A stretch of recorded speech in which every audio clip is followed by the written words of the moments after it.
Mirador, dossier d'enquête. La gestion publique sous les tropiques, ça sent les écuries d'Augia. Nous remuons le couteau dans la matelote de la malgouvernance. L'heure de vérité a sonné. On en vient à notre dossier d'enquête du jour. Télescopage d'intérêt, IMAG Holding et 3GB s'étirent la bourre à Coloma. Une forte odeur de carambouille semble se dégager du site directionnel de Coloma, dont la mise en œuvre, il faut le rappeler, a été confiée par le régime déchu à différents partenaires avec différents cahiers de charges. Si au départ, le groupement 3GB plutôt, s'était vu confier l'aménagement de ces sites directionnels à travers une convention signée le 3 mai 2016. C'est à la surprise générale que la société IMAG Holding a été aperçue sur le terrain en train de se livrer à la production de terrains aménagés sur le site dans la commune de Ratoma, ici à Conakry. Des travaux exécutés sous la foi d'une convention signée avec l'État guinéen en avril 2020, alors que les liens contractuels entre la Guinée et le groupement 3GB étaient toujours en vigueur, sans aucune notification de dénonciation de la convention liant 3GB à la Guinée. Il revient désormais au gouvernement de transition de remettre cette affaire de télescopage d'intérêt à l'endroit et a été déjà saisi par le triumvirat des 3GB, entendez par là Guiter SA, Gico Press et BGEC.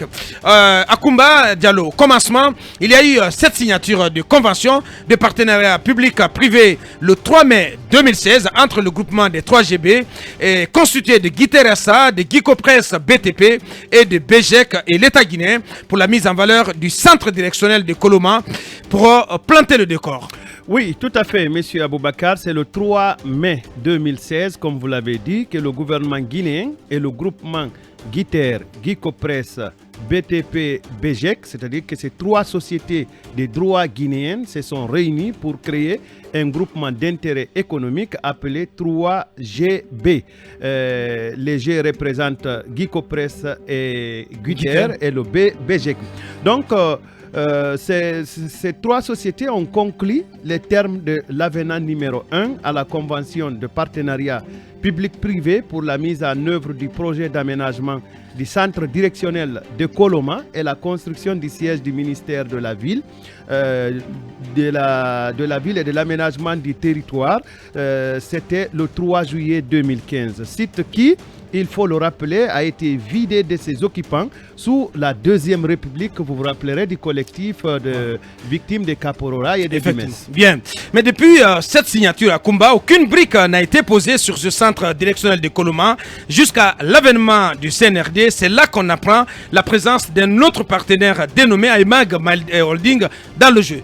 Vous avez raison, il n'y a pas eu de travaux sur le centre directionnel en dehors de ceux liés aux voiries et au terrassement pour des raisons que nous verrons au fil de l'enquête. Ce qui a retenu surtout notre attention, c'est ce courrier recommandé daté du 7 novembre 2021 adressé au ministre de l'Urbanisme, de l'Habitat et de l'Aménagement du territoire à travers lequel le groupement 3GB, donc répétons-le, composé de Gico Press BTP, de Guiter SA et de BGEC, des sociétés évoluant toutes dans le domaine des bâtiments et travaux publics, expose la situation du centre directionnel de Coloma à Conakry. Ensuite, le 27 novembre de la même année, une lettre du groupement 3GB demandant la restitution du site directionnel de Coloma et le dédommagement a été adressé cette fois-ci au président de la transition, le colonel Mamadi Doumbouya. Bien, donc 2 lettres qui ont été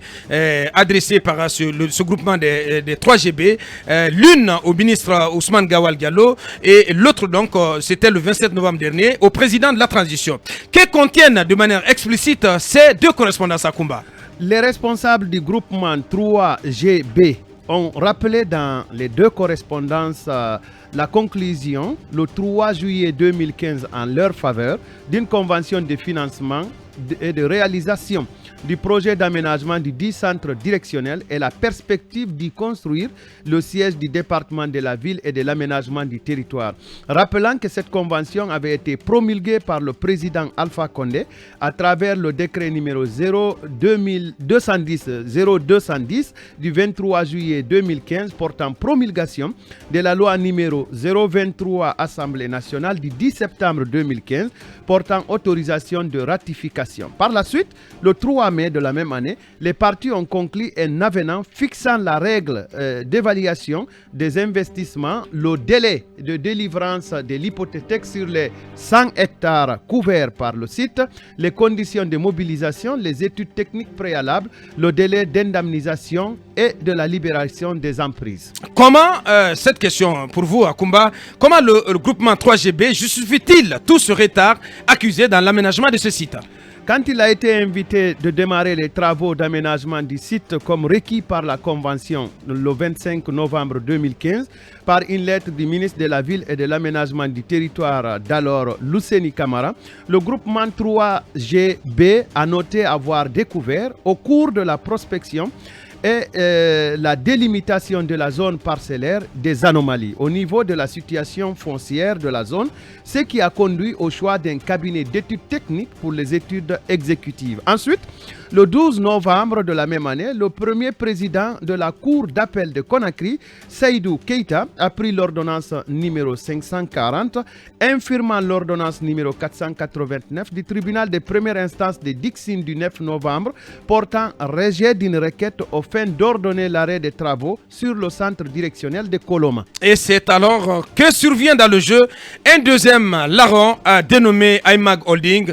On en parle donc tout à l'heure. Derrière la pause info, donc en ce qui concerne la partition de cette société IMAG Holding appartenant donc au conseil ivoirien de l'ancien président Domelo. Donc on en parle derrière la pause info. Nous revenons dans un court instant.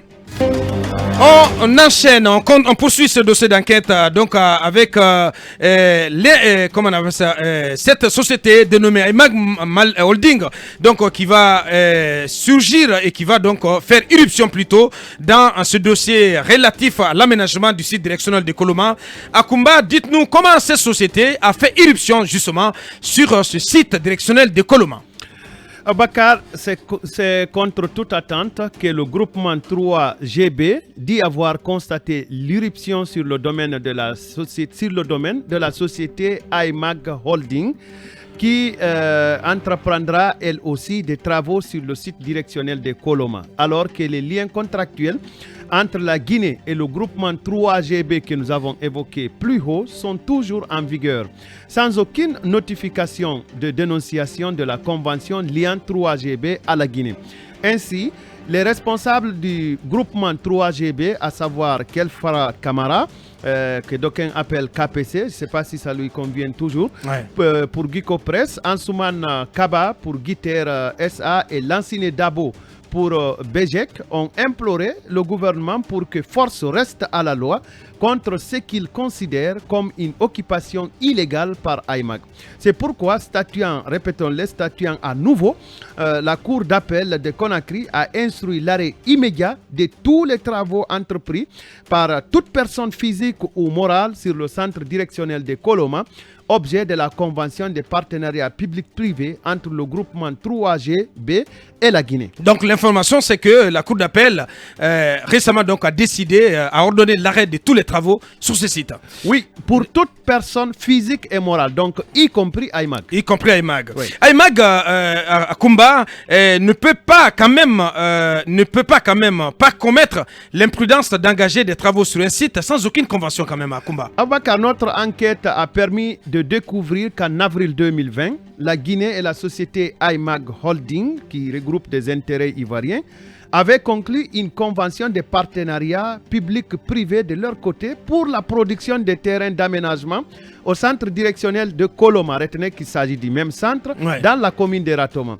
À cette convention-ci, l'État guinéen avait été engagé par les ministères de la Ville et de l'Aménagement du Territoire, le ministère des Investissements et des Partenariats publics-privés et celui de l'économie et des finances. Avec en face pour la société IMAG Holding, M. Kwasi Joachim Lagui, agissant en sa qualité d'administrateur général de IMAG. Bien, et venons à cette question, Kumba. Avez-vous des bribes d'informations sur le contenu de cette convention passée avec IMAG Holding? Préalablement, Aboubakar, à l'établissement de la présente convention de partenariat public-privé avec IMAG, les parties avaient signé un mémorandum le 4 avril 2019 pour définir les termes et conditions dans lesquels elles acceptaient d'exécuter leurs obligations de production de terrains aménagés du centre directionnel de Koloma sur un terrain nu, cette fois-ci, de 169 hectares. Parmi les engagements de IMAG figurent le financement et la réalisation des travaux de voirie et réseaux divers et l'identification des zones à céder aux institutionnels et entreprises des secteurs privés et publics, des superficies des zones publiques et les ratios, allais-je dire, par rapport à la superficie totale, et l'ouverture d'un compte séquestre de commun accord avec l'État dans les livres d'une banque privée de la place, sous l'intitulé IMAG Holding et État guinéen, dans lesquels seront logées les cotisations des acquéreurs, des parties privées et des institutions publiques. Rappelez-vous que le collectif des associations des victimes des Caporora et des Dimes nous avait informé ici que les terrains étaient étaient en train d'être vendus par des particuliers. Tout à fait. Et dans la pratique, IMAG Holding avait les mains complètement libres à Kumba dans la gestion de ces domaines, comme le révèle votre enquête. Oui, bien sûr. Si l'on s'en tient à ce qui est consigné dans la convention, IMAG devrait encaisser pour son compte les frais de souscription ou d'adhésion des acquéreurs. Il s'agit des frais non remboursables. Déterminer le coût de l'aménagement de la partie publique et privée. Déterminer la répartition des coûts d'aménagement de la partie publique d'une part et privée de l'autre. Appuyer l'État dans la mise à disposition des lots des parties privées et s'accorder avec lui sur les modalités de la mise à disposition des lots de la partie publique. Encaisser dans un compte séquestre les cotisations des acquéreurs en vue du financement de l'opération. Il revenait également, M. Aboubakar, à la société IMAG de former le personnel local si nécessaire afin de le permettre d'acquérir l'aptitude professionnelle et l'expérience nécessaire au bon déroulement des travaux, le tout dans un strict respect des contenus locaux, mais on aura constaté le contraire, vider des locaux en faveur des étrangers. Bien, parlez-nous à présent, Kumba, des coûts, car de tels travaux d'aménagement nécessitent de gros moyens. La convention d'IMAG dispose que le coût global des investissements est de 1,29 milliard d'euros au total. Dans les frais de dossier et frais de contribution à l'aménagement, il a été décidé 10 euros par mètre carré pour l'adhésion. Et le montant de contribution à l'aménagement du site à payer par les acquéreurs pour les lots de la partie privée est fixé à 800 euros par mètre carré. Et donc, ce montant à retenir 1,29 milliard d'euros comme coût global des investissements que devait réaliser IMAG Holding sur le site directionnel de Koloma. D'autres facilités étaient aussi accordées à cette entreprise, comme vous ne l'apprenez à Kumba. La société IMAG a été déclarée éligible aux dispositions relatives aux incitations fiscales prévues par la loi numéro 067 du 31 décembre 2013 portant loi des finances 2014 et tout texte législatif et réglementaire plus favorable entré en vigueur après la date de signature de la présente convention. Les parties conviennent aussi que tout différend né de l'interprétation et ou de l'exécution de la présente convention sera soumis à une procédure de règlement à l'amiable durant son exécution et sur une durée d'1 an après son exécution. Chaque partie s'engage à ne pas divulguer ni vendre pour quelque raison que ce soit à toute partie tierce les informations confidentielles liées à l'autre partie. Bien, fin donc de la première partie. C'était la première partie donc de cette livraison d'Akoumba Diallo sur ce dossier, donc ce télescopage, cette collision. Donc on n'est pas confondre avec la collision. Cette collision cette collision d'intérêts entre ce télescopage d'intérêts entre IMAG Holding et le groupement 3GB, au centre desquels se retrouve l'État guinéen avec deux conventions. Très rapidement, en 2 minutes, comment on peut élémentariser cette enquête? Alors, pour élémentariser cette enquête, c'est que l'aménagement du site directionnel de Koloma est sous conflit. Il devrait être sous scellé suivant la décision de justice de la Cour d'appel. Par la Cour d'appel. Il y a désormais environ 4 ou 5 acteurs du conflit. Il y a l'État guinéen, IMAG, 3GB, et puis les collectifs des victimes de Kapororaï et de Dumès. Ça veut dire que l'aménagement du site directionnel de Koloma pose problème. Bien. Talibé Barry, rapidement, un coup d'œil là-dessus. Oui, moi, quand je vois justement une association d'entrepreneurs guinéens dont on ne dira pas qu'ils ne sont pas à même de mobiliser les moyens nécessaires pour aménager et valoriser les 100 hectares que l'État leur a donc cédé sur le site de Koloma. Donc quand je vois une association de Guy Copresse, de Guiter et de Bessek pour donc valoriser 100 hectares et que cela par la suite soit remis en cause, soit compromis justement parce que il y a eu une sorte de cheveux dans la soupe à travers la venue de IMAG, l'éruption de IMAG. Je pense que cela, c'était pas des actions de nature à favoriser l'émergence, le développement, l'épanouissement des entrepreneurs guinéens. Donc, jusqu'à preuve du contraire, on ne nous a pas dit que ces 3 entreprises guinéennes n'étaient pas à même de valoriser donc ce domaine. Et ce IMAG là donc renvoie à M. Elo. Domelo justement, dont on nous a dit que c'était un peu l'un des conseillers occultes. L'un des conseillers occultes qui était même du côté, selon Jeune Afrique, du côté de la Russie au moment du coup d'État, qui venait à peine de quitter la Guinée. Bien. Et donc un peu un homme d'affaires de Alpha Condé qui écumait les capitales et les à qui Alpha Condé donc va confier justement un autre contrat pour l'aménagement de ce site, alors que le premier contrat n'avait même pas été dénoncé. Et finalement, donc, on s'en tient à cette décision qui a été rendue par la Cour d'appel qui donc dit stop à tous travaux sur le site. On poursuit ce dossier d'enquête demain avec certainement des acteurs des deux côtés également pour évoquer cette situation. On nous apprend donc c'est un conseil, un proche collaborateur de KPC quand on a donc, il nous apprend qu'une 3e lettre avait été adressée également au Premier ministre Mohamed Béavogui. Voici ce qu'on pouvait dire pour l'instant donc sur la première partie de cette enquête. On continue l'émission dans un instant avec notre premier invité.